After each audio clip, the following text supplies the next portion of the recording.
Hey everybody, Scott the Walk. Salutations everybody, it's Chris Peralta from PS Rewind back with another video. And I'm so glad we have something crazy to show off on the channel. Now I'm guessing by the thumbnail and the title of the video, I'm sure you can tell what we're going to be showing off on the channel today. And that's right, we have one in the house finally. And that is a PlayStation 5. Wow.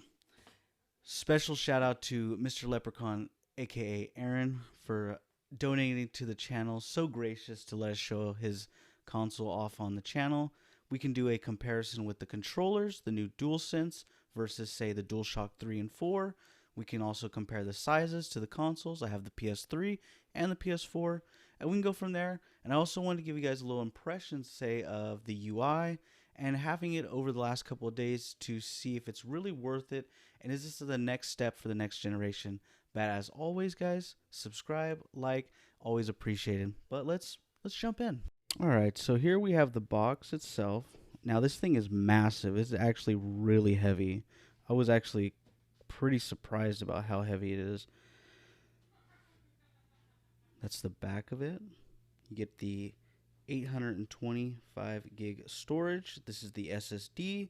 And you also get on the console itself, all of them are preloaded with Astro's Playroom, which I'll definitely give you guys an impression of that. That was something I was so pumped and finally excited to actually get into, especially without what everybody had been saying about the game itself. But with a little bit of movie magic, we will find out what's in the contents. So here we go. All right, and there we go, movie magic. Wow. Okay, so what you'll get in the box is you will get the DualSense USB-C. You'll get the console itself. Now, it comes with a stand. It's currently on its side, but you can also lay it up straight if you'd like. You also get a universal power cord. You always got to thank Sony for always including this, especially with all their consoles, a universal power. You get a USB C type cable to charge the controller. And then you also get the HDMI. Now, the HDMI, I believe, is the one that you need to get the full hertz out of the console itself for the screen. But yeah, that's everything you get inside. Not too shabby, right? Not too bad. Right now, we'll compare them with the past generation. All right, so here we have it. Now we have the PS3. This is the PS3 Slim model, the first PS3 Slim model. There's another one, but I've never been a fan of that. That's the one with the sliding. It always felt too cheap to me. But this one is the Slim. Unfortunately, this is not the one with the disc backwards compatibility, but it does have backwards compatibility via the PlayStation Network. RIP. We have the Slim model of the PlayStation 4. This one was a beast. Loved it. I am not a fan of the PS4 Pro. Had one. Was terrible. And then you have the PlayStation 5. You see itself. It's a behemoth. Compared to, say, the PS4 Slim. Towers over it. And then we'll put that to the side. And then even the big boy itself, the PS3. A little bit wider, I would say, but the PS5 is still taller. Now, that's the consoles itself. Now, honestly, this thing is completely heavy. I was very surprised about how heavy it is, which is a good thing. The cooling system. Now, over the last 2 days I played, not once did this ever heat up to the point where it was, like, really bad. There would blow hot air, but nothing comparable, say, to like the PS4 Pro, aka the Jet. But yeah, I was very surprised about how heavy it is. But why don't we move on and we check out the DualShocks. All right, so now we showed off the comparison to the PlayStation 3 console, the PlayStation 4 console, both the Slim models, and the PlayStation 5 console itself. Now we can test out some of, say, the controllers. So one of the first ones I want to show off is the DualShock 3. This is the 6-axis. Nothing too crazy. You know, I was never really too big of a fan of this controller. And then we have the DualShock 4 for the PlayStation 4.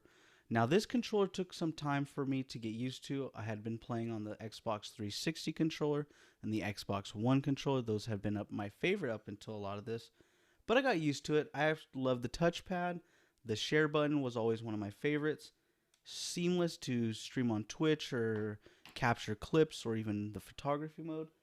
And then that all leads us to the DualSense.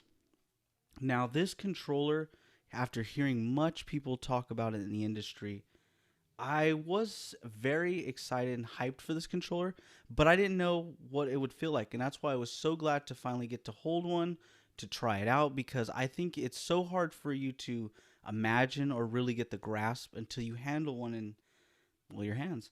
And I gotta say, the triggers, the adaptive triggers, is insane. Adds a depth of level of playing that I never thought we would get to.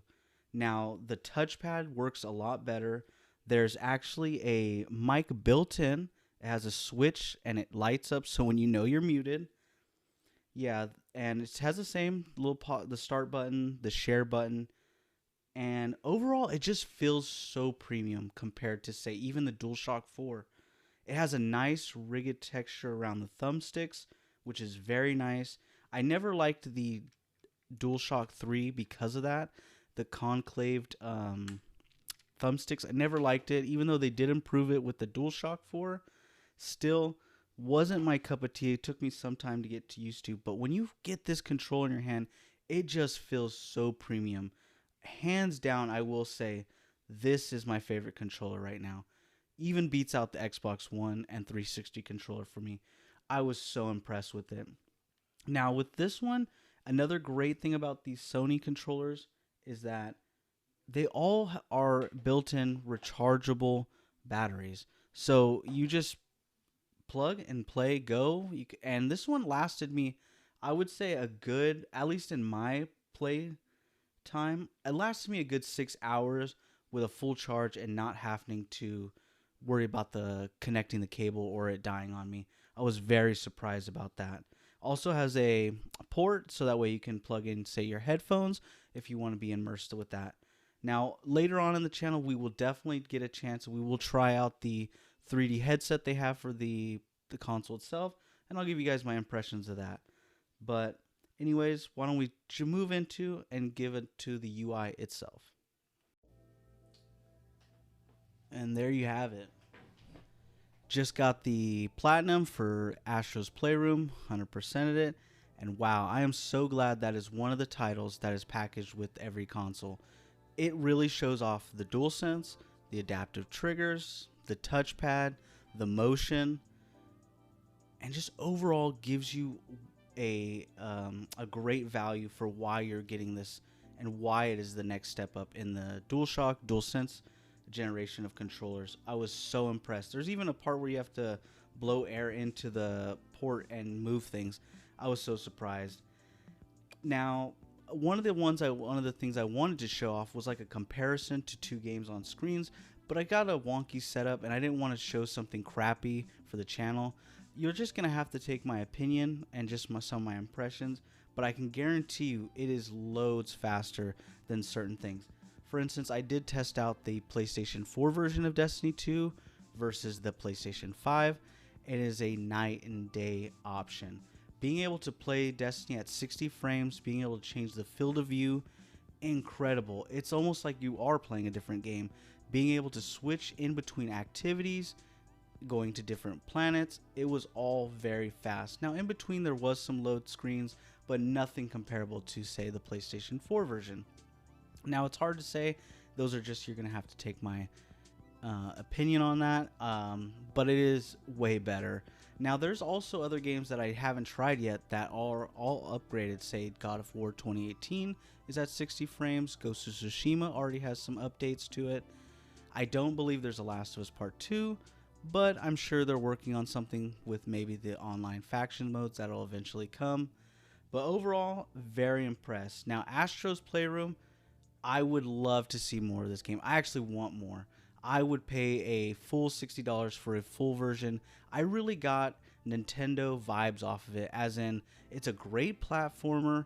The music is fantastic. It was so enjoyable. all the animations, everything was great. The detail, the level of detail was fantastic. Now, another great thing is that if you're not, say, this is your first console from PlayStation, it gives you a great timeline and lets you learn about each console that came out, the different accessories, and even up until the PlayStation 5. Now, there was things even I learned, and I'm a pretty big fan of it. I learned so many things. I didn't know there was a GPS for the PSP, a mic for the PSP, a lot of add-ons, accessories for the PSP. I had no idea that those were even a thing. Learned it all when I was playing this game, and it's fantastic that lets you play that way.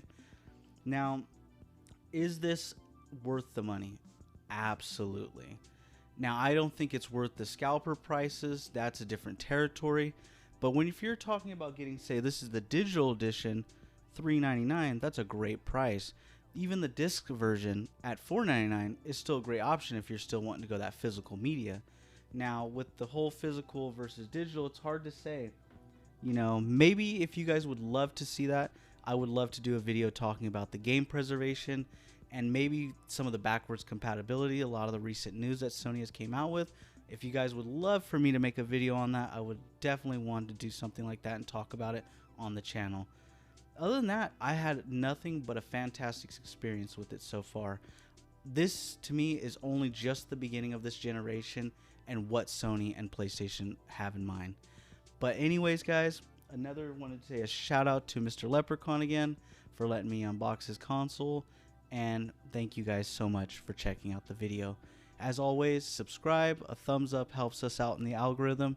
But until next time, I'll see you guys. And just one quick add-on. The music, again, for Astros, incredible. The GPU song, it's been stuck in my head. I can't get it out. I've been listening to it on repeat on Spotify.